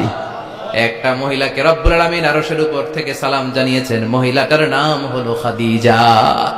ইসলামের সর্বপ্রথম কালিমা পড়ে যে নারীটা মুসলমান হয়েছেন তিনি হচ্ছেন খাদিজাতুল কুবরা তাহেরা। এই খাদিজাতুল কুবরা তাহেরা ইন্তেকাল করলেন। বিশ্বনবীর হৃদয়টা ভেঙে খান খান হয়ে যায়, হৃদয়টা ভেঙে যায়। এরপর চাচা আবু তালেব তিনিও ইন্তেকাল করলেন। বিশ্বনবীর হৃদয়টা, মনটা বিষণ্ণ হয়ে যায়, চিন্তায় পেরেশান হয়ে যায়। ডানে বায়ে তাকিয়ে দেখে বিশ্বনবীর সাহায্য করার কেউ নাই, সব দিকে খালি শত্রু, সব দিকে বিশ্বনবীর দুশ্মন। কলিজার টুকরা স্ত্রী বাসায় নাই, শেল্টার দেওয়ার মতো চাচাও নাই। বিশ্বনবীর মনে হয় গোটা দুনিয়ায় যেন তার কেউ নাই। বিশ্বনবী আবার হতাশ হয়ে পড়লেন। কিন্তু বিশ্বনবী যদি হতাশ হয়, ওনার মন ভালো করার একজন আছে, তিনি কে? আল্লাহ বললেন, জিব্রাইল যাও, আমার নবীর মন খারাপ, স্ত্রীর বিয়োগে বিশ্বনবী বিষণ্ণ, চাচা চলে গেল, বিশ্বনবীর হৃদয়টা ভেঙে খান খান হয়ে যায়। বিশ্বনবীরে বলো দুনিয়ায় থাকার দরকার নাই, ডেকে আমার আরশে নিয়ে আসো, আমার সাথে কথা বললে বিশ্বনবীর মন ভালো হয়ে যাবে। আমার সাথে কথা বললে নবীর মন ভালো হয়ে যাবে। সুবহানাল্লাহ পড়েন। কি নবী? উনারে ভালো করা, মন ভালো করে দেয় আল্লাহর কাজ। সুবহানাল্লাযী আসরা বিআবদিহি লাইলাম মিনাল মাসজিদিল হারামি ইলাল মাসজিদিল আকসা। এখানে বলা হলো ইসরার কথা, আর মেরাজ সাব্যস্ত হয়েছে হাদিস দ্বারা। জোরে কোন ঠিক কিনা? মেরাজ নিয়ে গেলেন, ঊর্ধ্ব জগতের ভ্রমণে নিয়ে গেলেন। জিব্রাইল ডেকে বললেন, ও জিব্রাইল, আমি জানি বিশ্বনবীর মন খারাপ, স্ত্রী নাই, চাচা নাই, তুমি বিশ্বনবীর নিয়ে আসো তো, আমার দরবারে নিয়ে আসো, আমার সাথে কিছু সময় কাটাবে, আমার সাথে কথা বলবে, যাবে। ওয়ালা সাউফা ইউতিকা রাব্বুকা ফাতারদা। ও নবী, এমন এমন জিনিস আপনার আমি দেব, এগুলো দিয়ে আমি আপনার মনটারে ভালো করে ফেলবো। চিল্লায় এখন সুবহানাল্লাহ। মেরাজ থেকে ফেরার পরে অত্যাচারের মাত্রা আরো বেড়ে গেল, কিন্তু অত্যাচারে মুমিন কখনো কাবু হয় না। জোরে কোন ঠিক কিনা? বিশ্বনবীরে বলা হলো, ক্ষমতার চেয়ার দেব, সুন্দরী নারী দেব, সম্পদের পাহাড় বানিয়ে দেব, শুধু কালেমার দাওয়াত বন্ধ করে দাও। বিশ্বনবী বললেন, তোমাদের 3 দফা, আমার শুধু 1 দফা। বিশ্বনবীর কয় দফা? বিশ্বনবী বললেন, লা ওয়াদাউ আশ-শামসা ফি ইয়ামিনি ওয়াল কামারা ফি ইয়াসারি। আকাশের সূর্যটা যদি ডান হাতে দাও, চন্দ্রটা যদি বা হাতে দাও, যে কালিমার দাওয়াত দিতে আমি শুরু করেছি, এই দাওয়াতের রাস্তা থেকে কেউ আমার পিছনে সরাতে পারবে না, কেউ পারবে না। এই পথে আমি নেমেছি, এই পথের শেষ আমি দেখে ছাড়বো। বিশ্বনবীর প্রাইম রেসপন্সিবিলিটি হচ্ছে লিউযহিরাহু আলা দ্বীনি কুল্লি। মানব রচিত যত মতবাদ আর যত কথা আছে, যত ডক্ট্রিন আছে, সবকিছুর কবর রচনা করে কালিমার বিজয় আর কালিমার পতাকাকে পতপত করে উড়িয়ে দেওয়া। চিল্লা এখন ঠিক কিনা? মেরাজ থেকে আসার পরে অত্যাচার আরো বেড়ে গেল, মক্কায় থাকার সুযোগ নাই, কোথাও কেউ বিশ্বনবীর আশ্রয় দেয় না, যেখানেই যায় বিশ্বনবীর তাড়িয়ে দেয়। আবার বিশ্বনবীর মন খারাপ। আল্লাহ বলে, নবী চিন্তা করবেন না, মদিনাতে আপনার জন্য চমৎকার রাষ্ট্র আমি রেখে দিয়েছি, আপনি হিজরত করে চলে আসেন। বিশ্বনবী হিজরত করলেন, মদিনায় যে আবার মনটা প্রশান্ত হয়ে গেল। সুবহানাল্লাহ পড়েন। তার মানে যেই জায়গায় বিশ্বনবীর ব্লকেজ, রাস্তা আটকে যায়, নতুন রাস্তা খুলে দেয় কে? এজন্য মুমিনের রাস্তা কখনো বন্ধ হয় না। মুমিন বিপদে পড়লে কৌশলী হয়, মুমিন স্ট্র্যাটেজি পাল্টায়, কৌশল পাল্টায়। রাস্তা একটা বন্ধ হলে আরো 10টা খুলে যায়। চিল্লা এখন ঠিক কিনা? এক জায়গায় কোরআনের মাহফিল বন্ধ হলে আরো 10 জায়গায় কোরআনের মাহফিলের ব্যবস্থা হয়ে যায়। কোন ঠিক কিনা? ওরা এক জায়গায় ইসলামের আওয়াজকে থামিয়ে দিতে চাইবে, আরো 10 জায়গায় ইসলামের আওয়াজ গর্জে উঠবে। ইসলামের আওয়াজ, ইসলামের বিজয়কে থামিয়ে দেওয়া, স্তব্ধ করে দেওয়া অসম্ভব। চিৎকার করে বলেন ঠিক কিনা? ওরা ইসলামকে মাটির ভেতরে পুঁতে ফেলতে চায়, কিন্তু এটা চারা গাছের মতো, পুঁতে ফেললে গাছ হয়ে উপরে ওঠে, গাছ হয়ে উপরে ওঠে। এটা থামিয়ে দেওয়া যায় না। যারা এটার পিছু লাগে, যারা এটার ক্ষতি করতে চায়, ওদের ক্ষতি আল্লাহ করে। চিল্লায় বলেন ঠিক কিনা? ফাজআল কাইদাহু ফি নাহরে। আল্লাহুম্মা মান আরাদা বিল ইসলামি ওয়াল মুসলিমিনা খায়রান ফাওয়াফিকহু কুল্লা খায়র। চিল্লায় পড়েন আমিন। আমিন। আল্লাহুম্মা মান আরাদা বিল ইসলামি ওয়াল মুসলিমিনা সুআন ফাজআল কাইদাহু ফি নাহরে ওয়াজআল তাদবীরাহু তাদমীরা। ইসলামের বিরুদ্ধে যারা ষড়যন্ত্র করে, ওদের ষড়যন্ত্র ওদের ঘাড়ের উপর আপনি চাপিয়ে দেন।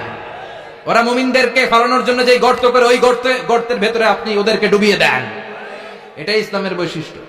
ইসলামের পিছু লাগলে ও ইসলামের কিছু করতে পারে না, ও নিজের কপাল পুড়ে ফেলে। ইসলামের বিজয়কে কিয়ামত পর্যন্ত জারি রাখবে কে? আল্লাহ। ইসলামের আলোকে, বাতিকে কেউ নিভিয়ে দিতে পারে? চিল্লায় বলেন পারে? একটা রাস্তা বন্ধ, 10টা খুলে যায়। আলহামদুলিল্লাহ পড়েন।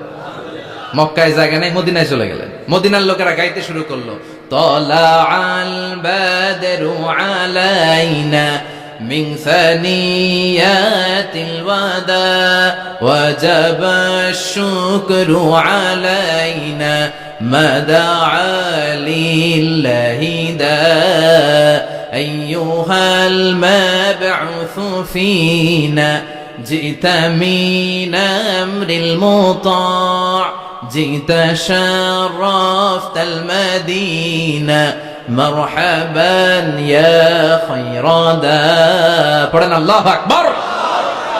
মদিনার লোকেরা কোন পথ দিয়ে বিশ্বনবী আসতে পারে? প্রতিদিন মদিনার নারীরা, পুরুষরা, ছোট্ট বাচ্চারা, আবাল বৃদ্ধ বনিতা দফ নিয়ে ওই রাস্তার চিপায়, ওই রাস্তার চারপাশে দাঁড়িয়ে থাকতো, যে এই রাস্তা দিয়ে বিশ্বনবী আবু বকরকে নিয়ে ছুটে আসবে। তার মানে মক্কার এক রাস্তা বন্ধ করে দিয়ে বিশ্বনবীর জন্য হাজার রাস্তা খুলে দেওয়ার ব্যবস্থা করেছে কে? ওয়ালা সাউফা ইউতিকা রাব্বুকা ফাতারদা। ও নবী, অচিরে এমন এমন সুযোগ আপনার আমি করে দেব, এগুলো পেয়ে আপনি খুশি হয়ে যাবেন। সুবহানাল্লাহ পড়েন। মদিনায় আসলেন, আসার পরেই আল্লাহ তাআলা কিবলা পরিবর্তন করে দিলেন। এতদিন বিশ্বনবী কাবার দিকে নামাজ পড়তেন, এখন বাইতুল মুকাদ্দাসের দিকে নামাজ পড়ার জন্য অর্ডার করলেন। বিশ্বনবী কি আর করবেন? অর্ডারটা কার? আল্লাহ। নামাজ শুরু করলেন। ইহুদিরাও যেদিকে নামাজ পড়ে, বিশ্বনবী ওইদিকেই নামাজ পড়ে। বাইতুল মুকাদ্দাস 1 মাস, 2 মাস, 3 মাস যেতে যেতে 16 মাস কিংবা 17 মাস, কিন্তু বিশ্বনবীর এটা ভালো লাগে না। বিশ্বনবীর মনে চায় আমার বংশের গোড়া, আমার আদি পিতা ইসমাঈল আর ইব্রাহিম আলাইহিস সালাম যেই কাবার দিকে হয়ে সালাত পড়তো, ওই কাবার দিকে হয়ে যদি আমিও পড়তে পারতাম। এই দৃশ্যটা আরশের উপর থেকে দেখে কে? আল্লাহ আয়াত নাযিল করে দিলেন, قد نرى تقلب وجهك في السماء فلنولينك قبلة ترضاها فول وجهك شطر المسجد الحرام। আল্লাহ বলেন, নবী আমি দেখি প্রতিদিন নামাজের পরে আপনি মাথাটারে আকাশের দিকে, উপরের দিকে করেন, আর মনে মনে ভাবেন এই বুঝি আল্লাহ জিব্রাইলের মারফত আমারে জানিয়ে দিবে কাবার দিকে হয়ে যেন নামাজ পড়ি। আপনি যে উপরের দিকে তাকায় কিছু বলেন না, কিন্তু কি যে ভাবেন ওটা তো আমি জানি, ওটা তো আমি বুঝি। ফালানুওয়াল্লিয়ান্নাকা কিবলাতান তারদাহা, অচিরেই আপনার মন যেদিকে চায় ওদিকে আমি কিবলা করে দিব। ফাওয়াল্লি ওয়াজহাকা শাতরাল মাসজিদিল হারাম। ঠিক আছে নবী, আর যখন আপনার দেরি হয় না, এখনই আপনি চেহারাটা বাইতুল মুকাদ্দাস থেকে মসজিদুল হারামের দিকে ঘুরিয়ে কিবলামুখী হয়ে নামাজ পড়া শুরু করে দেন। বিশ্বনবীর মনে চায় না বাইতুল মুকাদ্দাসে পড়তে, মনে চায় কাবার দিকে পড়তে। মুহূর্তের মধ্যেই মুকাদ্দাস থেকে কাবার দিকে কিবলা পরিবর্তন করে দিল কে? বিশ্বনবীরে খুশি করে দেয়া কার কাজ? ওয়ালা সাউফা ইউতিকা রাব্বুকা। অচিরেই এমন এমন জিনিস নবী আপনার আমি দিব, আপনি খুশি হয়ে যাবেন, আপনার হতাশা থাকবে না। কিন্তু নবীর হতাশাও কাটে না। মদিনায় বসে আবার হতাশ, আবার কাঁদে, আর বলে আল্লাহ আমার আগের উম্মতদেরকে কাউকে হায়াত দিয়েছো 2000 বছর, কাউরে দিয়েছো 3000 বছর, যারা কম পাইছে তারাও পাইছে 1000 বছর। ঠিক কিনা? যারা হায়াত পেয়েছে বেশি তারা ইবাদত করার সুযোগ পেয়েছেও। ওয়া আমারু উম্মতি মা বাইনা 60 ইলা 70, কিন্তু আমার উম্মতের গড় বয়স হলো 60 থেকে 70। 60 থেকে 70 এর মধ্যে শেষ। যারা বয়সী পেল 60-70 কি আর ইবাদত করবে? আগের উম্মতরে এত বছর বেশি দিলা কেন, আমার উম্মতরে কম দিলা কেন? বিশ্বনবীর টেনশন আছে না নাই?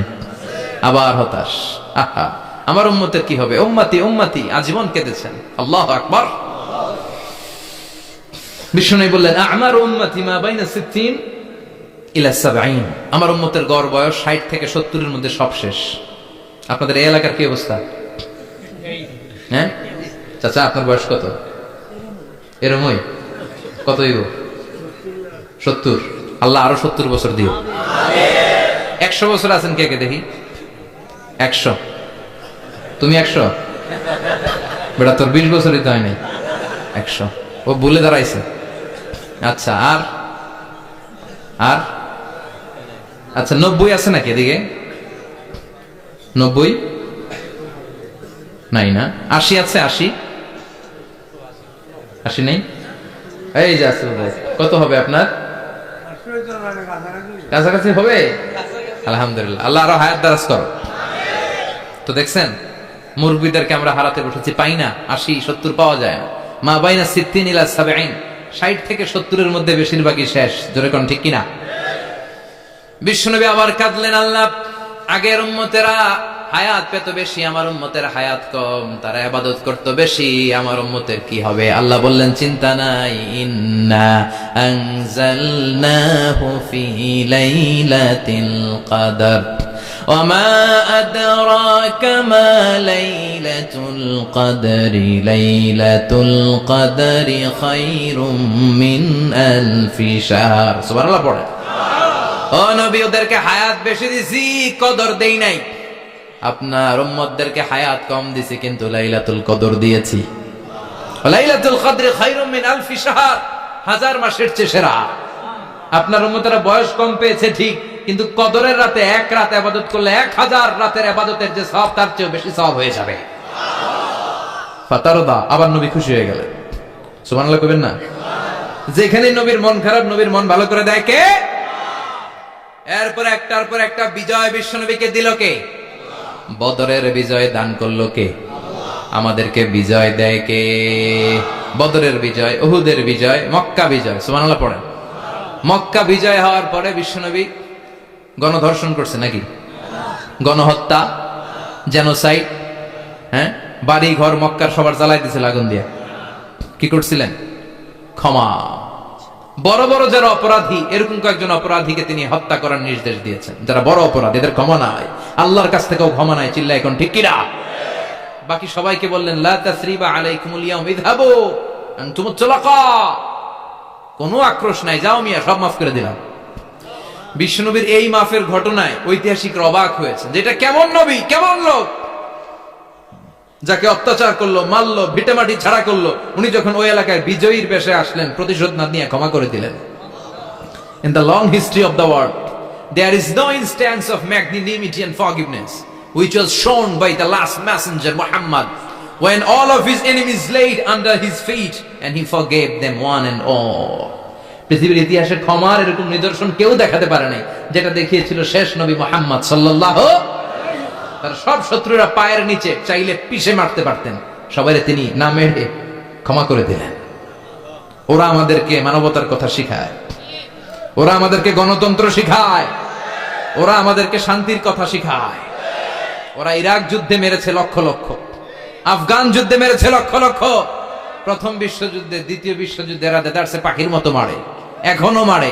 এজন্য তোদের মুখে শান্তি আর মানবাধিকারের কথা মানায় না। শান্তি আর মানবাধিকারের কথা মানায় বিশ্বনবীর মুখে, যিনি শান্তি কাকে বলে, মানবাধিকার কাকে বলে, গোটা বিশ্বের মানুষের চোখে আঙ্গুল দিয়ে শিখিয়ে গিয়েছেন। একটার পর একটা বিজয় দান করে বিশ্বনবীরে খুশি করলো কে? এরপর আল্লাহ বললেন নবী এখানেই শেষ না, আতি মুহাম্মাদানিল ওয়াসিলাতা ওয়াল ফাদিলা, আপনারে ওয়াসিলা দিলাম, ফাজিলাত দিলাম, ওয়াবা'আথু মাকামান মাহমুদা, এমন একটা জায়গা দিলাম যেই জায়গার উপর জায়গা নাই। মাকামে মাহমুদের উপর কোনো জায়গা আছে? একটা আছে, আল্লাহর আরশ। ওইটার পরে খালি একটা ক্লাস, ওই ক্লাসটা কার? তার মানে আল্লাহর পরেই আল্লাহ বিশ্বনবীর স্থান দিলেন, সৃষ্টির মধ্যে শ্রেষ্ঠ করে দিলেন। সুবহানাল্লাহ পড়েন। এরপরে বিশ্বনবী আশ্বস্ত হতে পারেন না, বিশ্বনবীর হতাশা কাটে না। আল্লাহ বললেন, নবী উম্মত নিয়ে ভাবার দরকার নাই। ইন্না আ'তাইনাকাল কাউসার ফাসাল্লি লিরাব্বিকা ওয়ানহার ইন্না শানিআকা হুয়াল আবতার। ও নবী, আমি আপনার হাউজে কাউসার দান করেছি। আপনার যে উম্মত ইসলামটা যেমন যেমন ছিল তেমন তেমন যারা পালন করেছে তাদেরকে হাউজে কাউসার দিবে কে? বিশ্বনবী হাউজে কাউসার পিলাবে, উম্মতরা খেয়ে প্রশান্ত। এটা দুধের চেয়েও সাদা, সুবহানাল্লাহ পড়েন, বরফের চেয়েও ঠান্ডা। আবরাদ মিনাস সালজ আহলা মিনাল আসাল, মধুর চাইতেও মিষ্টি। আবিয়াদ মিনাল লাবান, দুধের চাইতে সাদা। আবরাদ মিনাস সালজ, বরফের চাইতেও ঠান্ডা। মান শারিবা মিনহা শরবা লাম ইয়াজমা আবাদা, একবার যে এক ঢোক এই কাউসারের ড্রিঙ্কস খাইতে পারবে আজীবনের জন্য গলার তৃষ্ণা মিটে যাবে। He will never be thirsty again, আর জীবনে তৃষ্ণা পাবে না। ফাতারদা, বিশ্বনবী এই সুসংবাদ শুনে আবার খুশি হইলেন। ওয়ালা সাউফা ইয়াতিকা রাব্বুকা। এবার হাসরের ময়দানে বিশ্বনবীর কান্না দেখে কে? ওইখানে আবার চিন্তিত, আমাদের জন্য, আমার জন্য, আপনার জন্য, আমাদের জন্য নবী কাঁদবেন। বিশ্বনবী সিজদায় পড়ে কাঁদবেন। বিশ্বনবী সাইয়েদনা জিবরাইলকে বলবেন, ইয়া জিবরাইল ইযহাব ইলা মুহাম্মদ ওয়াসআলহু মা ইউবকিকা। যাও নবীরে জিজ্ঞেস করো, নবী আপনি কাঁদেন কেন? বিশ্বনবী তখনও মাথা উঠাবেন না, জিবরাইলের উত্তর দিবেন সিজদায় পড়ে থেকে। সিজদা থেকে আওয়াজ করে বলবেন, উম্মতি উম্মতি উম্মতি। সুবহানাল্লাহ পড়েন। কি নবী এটা? উম্মতি, আমার উম্মতের কি হবে? উম্মতের কি হবে? আবার আল্লাহ জিবরাইলকে পাঠিয়ে বললেন, ও জিবরাইল যাও আমার নবীরে বলো, ইন্না সানুরদিকা ফি উম্মাতিকা ফালা নাসুকাল ইয়াউম। ও নবী, আপনার উম্মতের ব্যাপারে আজকে আমি আপনার অপমানিত করব না। আজকে গোটা দুনিয়ার জিন্দেগিতে যেমনি একটার পর একটা পরিস্থিতিতে আমি আপনার রব আপনারে খুশি করেছি, আজকে কঠিন কিয়ামতের দিনে আপনার উম্মতের ব্যাপারেও আপনারে খুশি করে দেব গো নবী। আজকেও খুশি করে দেব। এরপর আসাক, মাথা তোলেন। আপনি সিজদায় পড়ে কাঁদবেন, আর সহ্য হয় না, তুলেন। এরপর আসাক, মাথা তোলেন। সাল তুতা, নবী যা চাইবেন আজকে দিমু। ইশফা তুশাফা, যার জন্য সুপারিশ করবেন আজকে কবুল করে নেব। ওয়ালা সাউফা ইয়াতিকা রাব্বুকা, অচিরে আপনাকে খুশি করে দেয়া হবে। এরপর নবী আশ্বস্ত হন না। এবার জান্নাতীদেরকে নিয়ে বিশ্বনবী বিশাল একটা পতাকা ধরবেন। ওই পতাকার মধ্যে লেখা থাকবে আলহামদু। কি থাকবে? জোরে কোন আলহামদুলিল্লাহ উল হামদ। এবার এই পতাকাটা নিয়ে বিশ্বনবী ছুটবেন জান্নাতের দিকে। বিশাল জান্নাতের দরজার সামনে আসবেন। ইন্নাল মিসরাঈন মিন মাসারি'আল জান্নাহ মা বাইনা মাক্কা ওয়া হাজার। সৌদি আরবের মক্কা শহর থেকে বাহরাইনের হাজার শহর যত লম্বা, জান্নাতের এক একটা দরজা ঠিক তত লম্বা। ওই দরজায় যে বিশ্বনবী নক করবেন এরকম, আউয়ালু মান ক্বারাআ বাবাল জান্নাহ, সর্বপ্রথম জান্নাতে নক করার সাথে সাথে ফাফুতিহা বাবুল জান্নাহ, জান্নাতের দরজা খোলা হবে। ফেরেশতারা বলবে, মান আনতা, কে আপনি? বিশ্বনবী বলবেন, আনা মুহাম্মদ সাল্লাল্লাহু আলাইহি, আমি মুহাম্মদ। ফেরেশতারা বলবেন, আপনার জন্যই দাঁড়ায় আছি। আল্লাহ বলে দিয়েছে আপনার আগে কারো জন্য যেন এই দরজা খোলা না হয়। ওয়ালা সাউফা ইউতিকা রাব্বুকা ফাতারদা। ও নবী, অচিরে এমন এমন জিনিস আপনারে দান করব, এগুলো পেয়ে আপনি খুশি হয়ে যাবেন। চিল্লায় পড়েন আল্লাহু আকবার। এরপরে বিশ্বনবীর আল্লাহ তিনটা অনুগ্রহের কথা স্মরণ করায় দিচ্ছেন। আলাম ইয়াজিদকা ইয়াতীমান ফাআওয়া। বিশ্বনবীকে তিনটা অনুগ্রহের কথা স্মরণ করায় দিচ্ছে কে? এরপরে তিনটা কর্মসূচি দিবে, শুনবেন? কষ্ট হচ্ছে? শেষ করে দেই। তিনটা অনুগ্রহ, কয়টা? এরপরে কর্মসূচিও তিনটা, যেরকম কয়টা? অনুগ্রহ নাম্বার 1, আলাম ইয়াজিদকা ইয়াতীমান ফাআওয়া। ও নবী, আমি কি আপনার ইয়াতীম অবস্থায় পাই নাই? তারপরে লালন পালনের ব্যবস্থা কি করি নাই? বিশ্বনবীর আশ্বস্ত করে বলতেছে, নবী আপনি ছিলেন ইয়াতীম, কি ছিলেন? তো আমি তো আপনার লালন পালনের ব্যবস্থা করে দিছি। যেখানে আপনার বিপদ ওইখানে তো আমি আছি, তো হতাশ হন কেন? হতাশ হওয়া যাবে না, নিরাশ হওয়া যাবে না, হাল ছাড়া যাবে না, ভরসা রাখতে হবে কার উপর? বিশ্বনবী ইয়াতীম ছিলেন, জানেন সবাই। মায়ের পেটে থাকতেই বাবা নাই, 6 বছর বয়সে মা নাই, দাদার কাছে মানুষ হলেন। 8 বছর বয়সে দাদাও নাই, চাচার কাছে মানুষ হলেন। তার মানে ইয়াতিম ছিলেন, ঠিক কিনা? আপনি ইয়াতিম ছিলেন, আমি আপনার আশ্রয় দিয়েছি। এরপর আল্লাহ 2 নম্বর অনুগ্রহের কথা বললেন, ওয়া ওয়াজাদাকা দাল্লান ফাহাদা। ও নবী, আপনাকে আমি পথহারা পথিকের মতো ঘুরতে দেখেছি, তারপরে সঠিক পথ দেখিয়ে দিয়েছি। ওয়াজাদাকা দাল্লান, আমি আপনারে গোমরা অবস্থায় পেয়েছি, এরকম বলা যাবে? বিশ্বনবী কি 40 বছর বয়সের আগে গোমরা ছিলেন? না, he was searching the right path and Allah guided him to the truth way, to the correct way. উনি পথ খুঁজছিলেন। আমি যাব দেবিদ্দার, কি রে পথ এইটা না ওইটা? আল্লাহকে ওইটা না এটা দিয়ে যাও, ওইটা দিয়ে যাও না এটা দিয়ে যাও। সুবহানাল্লাহ পড়েন। পথ খুঁজছিলেন, এইটাই যাব না ওইটাই, কোনটা আমার পথ, এইটা না ওইটা? ফাহাদা, আল্লাহ বললেন এইটা না ওইটাই চলো। সুবহানাল্লাহ পড়েন। আমাদেরকে পথ দেখায় কে?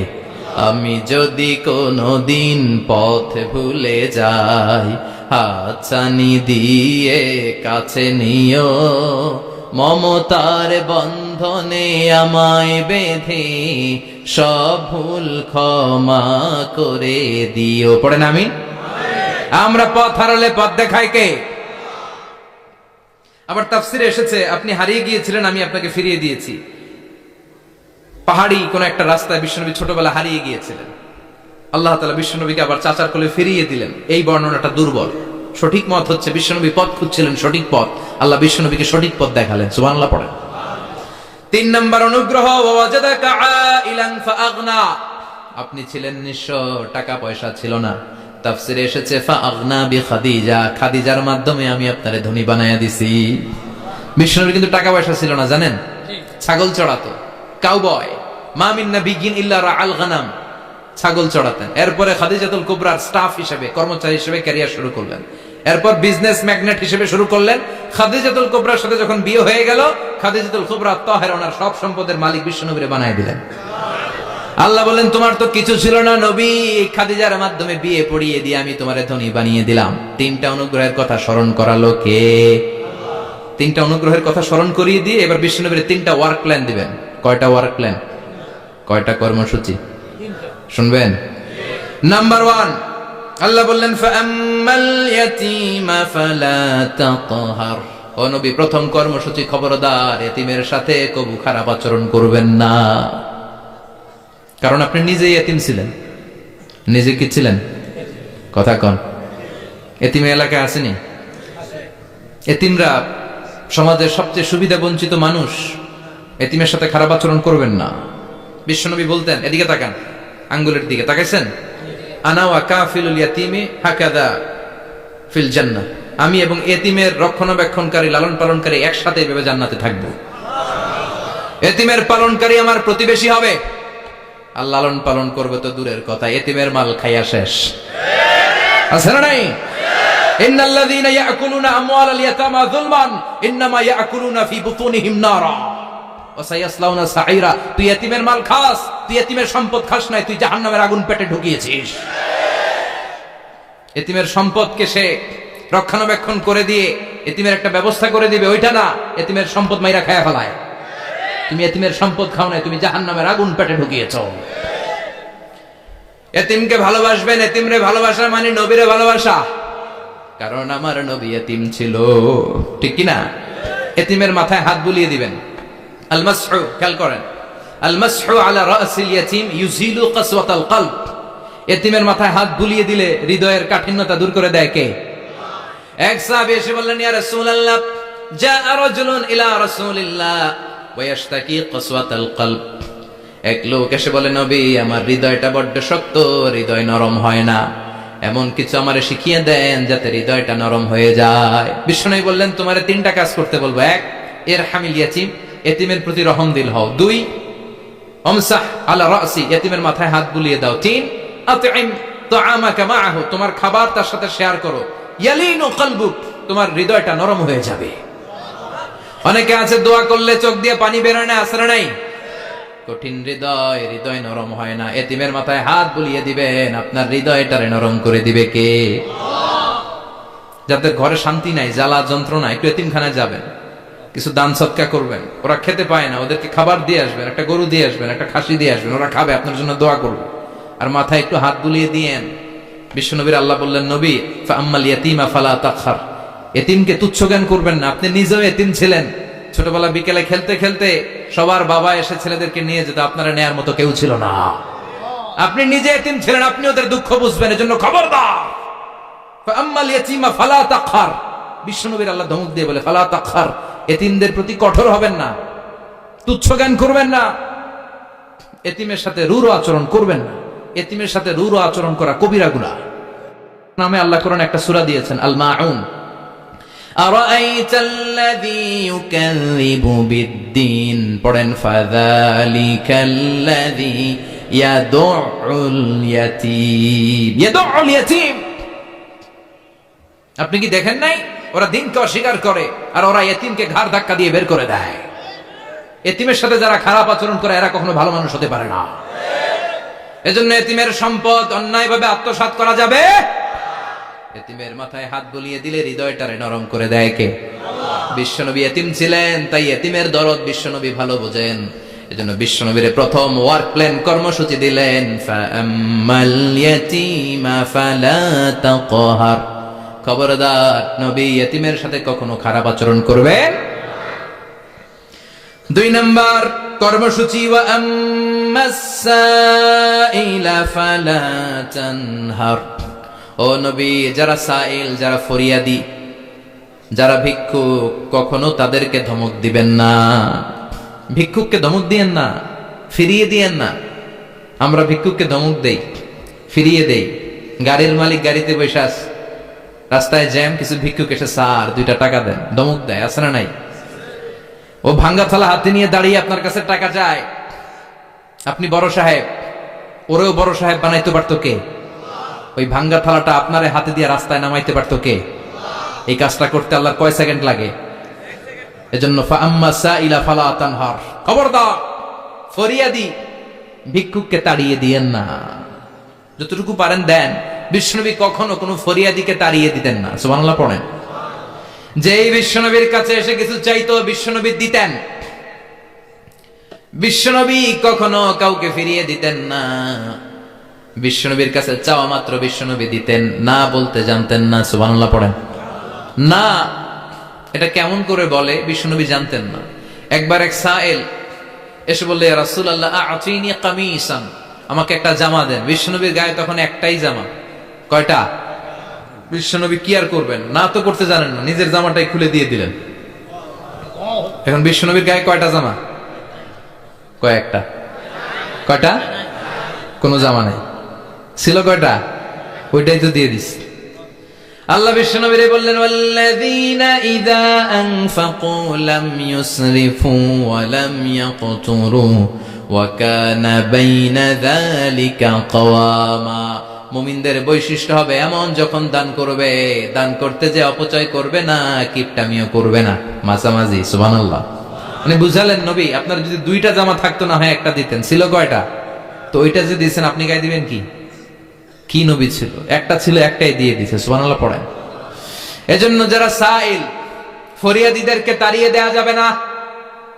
উপরের হাত নিচের হাতের চেয়ে উত্তম যারা দান করে, যারা সাইল ফরিয়াদিদেরকে দেয়, ভিক্ষুকদেরকে যারা দেয়, তাদেরকে পছন্দ করে কে? দে যাকাত, দে যাকাত, তোরা দে রে যাকাত, তোর দিল খুলবে পরে, আগে খুলু খাত। দে যাকাত, দে যাকাত, তোরা দে রে যাকাত। ঠিক কি না?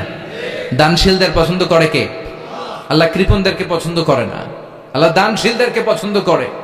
ডান হাত যা দান করে বাম হাত তা জানে না, তার মানে গোপন দান। কি দান? গোপন দান আল্লাহর কাছে প্রিয়। গোপন দান আল্লাহর ক্রোধকে প্রশমিত করে, কমিয়ে দেয়।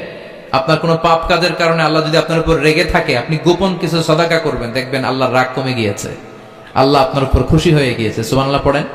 কিন্তু লোক দেখানো যদি 1 কোটি টাকা দেন,